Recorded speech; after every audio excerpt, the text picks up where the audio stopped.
9 கோடி ஆண்டுகளுக்கு முன்னாடி வாழ்ந்த டைனோசர் இனங்கள்ல 45 அடி வரைக்கும் மிக பிரம்மாண்டமா வளர்ந்த ஒரு முக்கியமான உயிரினம் தான் ஸ்பைனோசாரஸ். 1915 எகிப்துல இதுக்கு சம்பந்தப்பட்ட இந்த எலும்புகளை கண்டுபிடிக்கிறாங்க. அதனால ஸ்பைனோசாரஸ் எகிப்துக்கஸ்ன்னு சொல்லி கண்டுபிடிக்கப்பட்ட அந்த மிருகத்துக்கு பேர் கொடுக்கப்படுது. அந்த ஸ்பீஷிஸ்க்கு ஸ்பைனோசாரஸ் முதுகுல பாத்தீங்கன்னா ஒரு பெரிய பாய்மரம் போன்ற அமைப்பு இருக்கும், வால் தடிமனா இருக்கும். ஸோ தண்ணியில இது அதிகமாக தேடி வேட்டையாடக்கூடிய ஒரு மிருகமா இருந்திருக்கும் சொல்லி நினைச்சிட்டு இருக்க அந்த சமயத்தில் இப்போதைக்கு அந்த ஸ்பைனோசாரஸ் இனத்துல ஒரு புது வகையை கண்டுபிடிச்சிருக்காங்க, ஸ்பைனோசாரஸ் மிராபிலிஸ். அண்ட் இந்த வகை நமக்கு தெரிஞ்ச அந்த ஸ்பைனோசாரஸ் பத்தின முழு புரிதலுமே கம்ப்ளீட்டா வேற மாதிரி திருப்பி போட்டிருக்கேன். இந்த புது வகையில அப்படி என்னதான் புதுசா இருக்கு? திஸ் இஸ் அன்சைன்ட் வியப்பில் ஆழ்த்தும் டைனோசர்.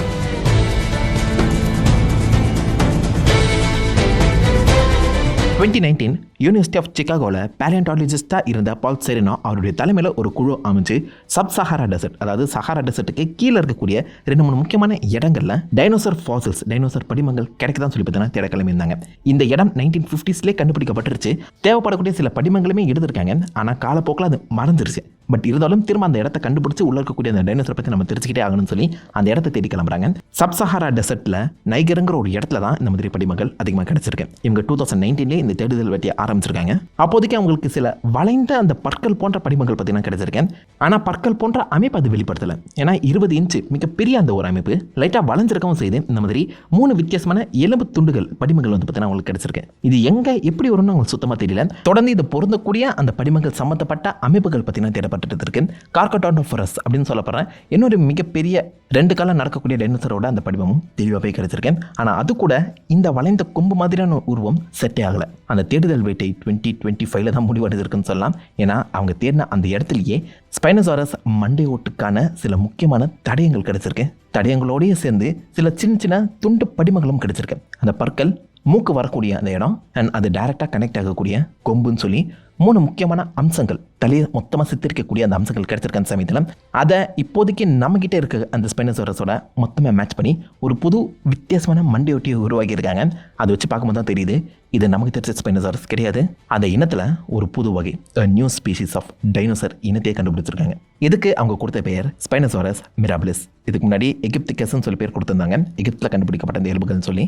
மிராபிலிஸ்னா ஆச்சரியமா இல்லை அஸ்டானிஷிங்காக இருக்குன்னு அர்த்தம். வியக்க வைக்கிற மாதிரி ஆராய்ச்சியாளர்களே ஆச்சரியப்படுற மாதிரி இந்த எலும்புகள் அமைஞ்சிருக்காங்க. அதை ரீகன்ஸ்ட்ரக்ட் பண்ணி பார்க்கும்போது இது வரைக்கும் நமக்கு தெரிஞ்ச ஸ்பைனோசாரஸ் கூட அது பல இடங்களில் மாறுபடுது. முக்கியமாக பார்த்தோன்னே கண்டுபிடிச்சிருப்பீங்க, அதோடைய மூக்கு கொஞ்சம் திக்காக இல்லாமல் தின்னா நேரவாக இருக்குது. மூக்குங்கிறது இது இல்லை, அந்த டிப்பில் கிடையாது, அதுக்கு மேலே இங்கே ஓட்டை இருக்குது பார்த்தீங்களா, இது அதோடைய மூக்கு, ஸ்னவுட்டுன்னு சொல்லுவாங்க. கீழே இருக்க எகிப்திகஸ் கூட கம்பேர் பண்ணி பார்த்தீங்கன்னா அது எந்த அளவுக்கு நேரவாக மெல்லிஸாக இருக்குங்கிறத உங்களால் புரிஞ்சுக்க முடியும். அண்ட் கொஞ்சம் அந்த மூக்கு பின்னோக்கியும் போயிருக்கு. ஸோ விச் மீன்ஸ் இதால் இன்னும் தெளிவாக வேட்டையாடி இருக்க முடியும். ஆனால் நம்ம நினைக்கிற மாதிரி வேட்டை கிடையாது. இது காட்டுக்குள்ளே ஓடி திரிஞ்சு மற்ற மிருகங்களை வேட்டையாடாமல் தண்ணியில் நீந்து போய் இருக்கக்கூடிய மீன்களை வேட்டையாடக்கூடியது. இந்த டைனோசர் ஒரு மீன் தின்னி. இது வரைக்கும் நமக்கு ஸ்பைனோசாரஸ் பற்றி கிடைச்ச அந்த ஆதாரங்களை வச்சு பார்க்கும்போது அதோடைய செயல், முதுகில் இருக்க அந்த பாய்மரம் போன்ற உடம்பும் அதோடைய வால் கொஞ்சம் திக்காக இருக்கலாம். அதை வச்சு அழகாக தண்ணிக்குள்ளே நீந்தி செமி அக்வாட்டிக்காக தண்ணிக்குள்ளே இருக்கக்கூடிய மீன்களை வேட்டையாடி சாப்பிடக்கூடிய ஒரு மிருகமாக தான் எண்ணிட்டு இருந்தோம். ஆனால் இப்போ கிடைச்சிருக்கக்கூடிய இந்த ஸ்பைனோசாரஸ் மிராபிலிஸோட அந்த மூக்குங்கிறது ஒல்லியாக இருக்குது. கொஞ்சம் தூக்கலாக அதோடைய ஸ்னவுட்டும் மேலே இருக்க அந்த காரணத்தினால இது நீந்தி போய் வேட்டையாடாமல் ஒரு கொக்கு போல் அதிக ஆழம் இல்லாத ஷாலோவர் வாட்டரில் அமைதியாக நின்று அதோடைய மூக்கை வச்சு கொத்தி வேட்டையாடி இருக்கலாம் அப்படிங்கிற மாதிரி என்றாங்க. அதுக்கேற்ற மாதிரி அது மூச்சு விடக்கூடிய ஸ்னவுட்டுங்கிறது மேலே தானே இருக்குது. இதோடைய டிப்பில் பார்த்தீங்கன்னா அந்த மீன்கள் நகர்த்து போகும்போது அது வெளிப்படுத்தக்கூடிய எலக்ட்ரிக்கல் சிக்னல்ஸை புரிஞ்சுக்கிற மாதிரி ரிசப்டாஸ் இருக்கான், முதலைகள் போல். ஸோ பொறுமையாக கொக்கு போல் ஒரு ஓரமாக நின்று அதோடைய நீண்ட வாயை வச்சு மீன்களை கவ்வி பிடிச்சி சாப்பிட்ருக்குன்னு சொல்கிறாங்க. அண்ட் ஆல்சோ இது கண்டுபிடிக்கப்பட்ட இந்த இடத்த பாருங்கள், சப் சஹாரா டெசர்ட், அதாவது கடலுக்கு பக்கத்தில் கிடையாது. இது கிட்டத்தட்ட பாலைவனத்துக்குள்ளே இருக்குது. ஆனால் ஆரம்ப காலகட்டத்தில் 9 கோடி வருஷங்களுக்கு முன்னாடி இந்த பாலைவனமாக இருந்திருக்குது. கிட்டத்தட்ட காடுகளோட சின்ன ஆறுகள் இல்லை குளம் குட்டைகள் இருக்கக்கூடிய ஒரு இடமா தான் அமைஞ்சிருக்கணும்.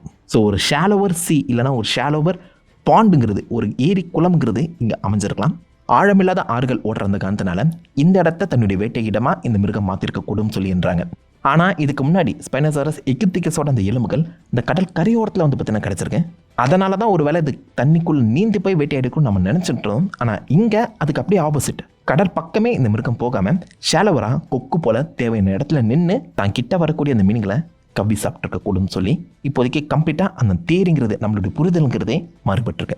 அதை சப்போர்ட் பண்ணுற மாதிரி அதோடைய பின்னங்கால்கள், அது சம்மந்தப்பட்ட எலும்புகளை வச்சு ஆராய்ச்சி பண்ணி பார்த்தா அது நமக்கு தெரிஞ்ச ஸ்பைனோசாரஸ் எகிப்திகஸை விட கொஞ்சம் பெருசாக தான் இருந்திருக்காங்க.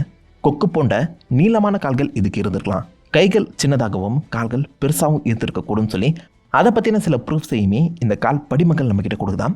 அதனாலேயே இந்த மிருகத்தை ஹெல்ஹெரான் அப்படின்னு சொல்லி கூப்பிட்றாங்க. நரகத்தின் கொக்கு. வித்தியாசமான பேர் தான்ப்பா. பற்களும் இந்த மீன்களை பிடிக்கிற மாதிரி செரேட்டடாக அமைஞ்சிருக்கு. கடிச்ச இல்லைனா பிடிச்ச அந்த மீன்கள் நகர்ந்து போயிடக்கூடாதுன்னு சொல்லி அந்த பற்கள் ரொம்ப ஷார்ப்பாக அதை உள்ளெழுத்து பிடிக்கிற மாதிரி தான் அமைக்கவே பட்டிருக்கான். கிட்டத்தட்ட ஒரு கொக்கு மாதிரியான செயலை தான் இந்த ஸ்பைனோசாரஸ் வெளிப்படுத்தியிருக்கேன். அதை தொடர்ந்து அதோடைய மண்டையோட நல்லா கவனிங்க. ரெண்டுத்துக்கும் ஒரு பெரிய டிஃப்ரென்ஸ் இருக்குது. கொம்பு தான், அது கொம்புன்னு சொல்லலை, முளைக்கு ஒரு முகடுன்னு சொல்கிறாங்க.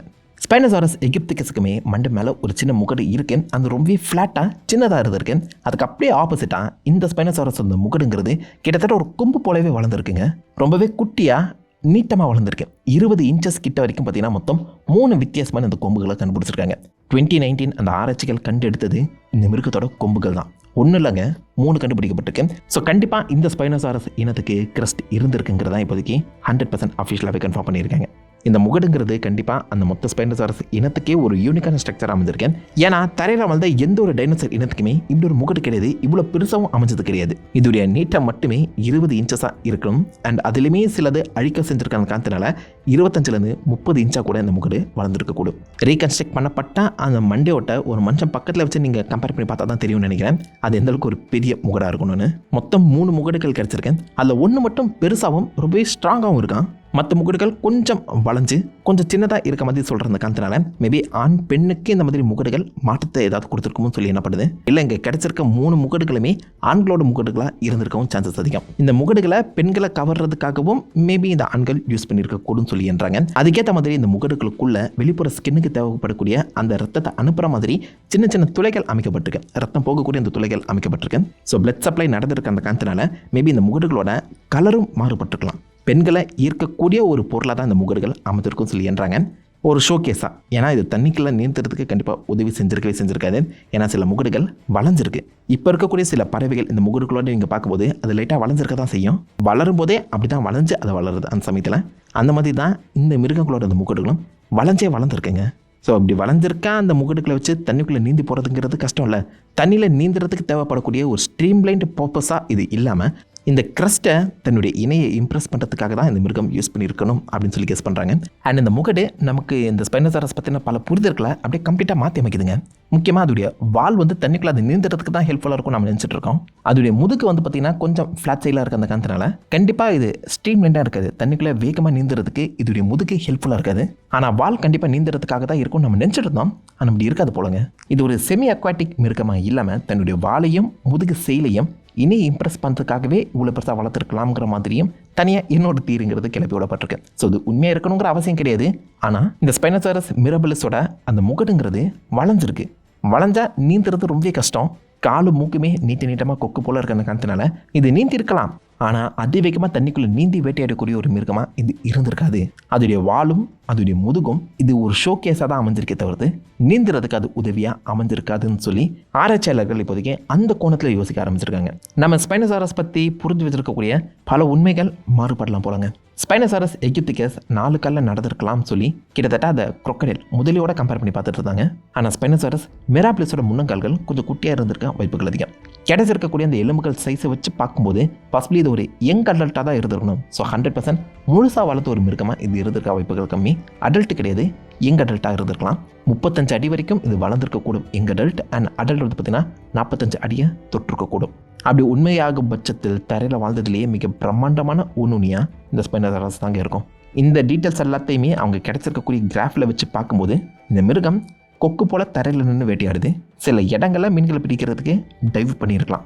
நீந்துமான்னு கேட்டிங்கன்னா கேள்விக்குறியாக இருக்குது. 4 கால்களை நடக்கிறதும் கேள்விக்குறியாக தான் இருக்குது. ஸோ அந்த கேட்டகரி வைஸ் பிரித்து பார்க்கும்போது கரெக்டாக அந்த ஸ்பைனோசாரஸ் டைவர்ஸ் அண்ட் வெயிட்டர்ஸ்க்கு நடுவில் நிற்குது.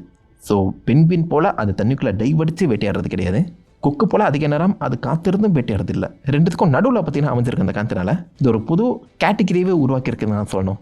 ஸோ நம்ம நினச்சதோட ஸ்பைனோசாரஸ் கம்ப்ளீட்டாக மற்ற மிருகங்கள் அது வித்தியாசமாகவும் வேறுபட்டும் இருக்குது. அண்ட் ஆல்சோ இந்த மிருகம் கம்ப்ளீட்டாக அழிஞ்சு போனதுக்கும் அதுவே காரணமாக அமைஞ்சிருக்கலாம். ஏன்னா ஷாலோ வாட்டர், ஆழமில்லாத அந்த கடல் குளம் குட்டைகளில் தான் இந்த மிருகம் வேட்டையாடி இருக்குது. அந்த தண்ணீர் அழியும் பட்சத்தில் இதுக்கு தேவையான அந்த உணவு கிடச்சிருக்காது.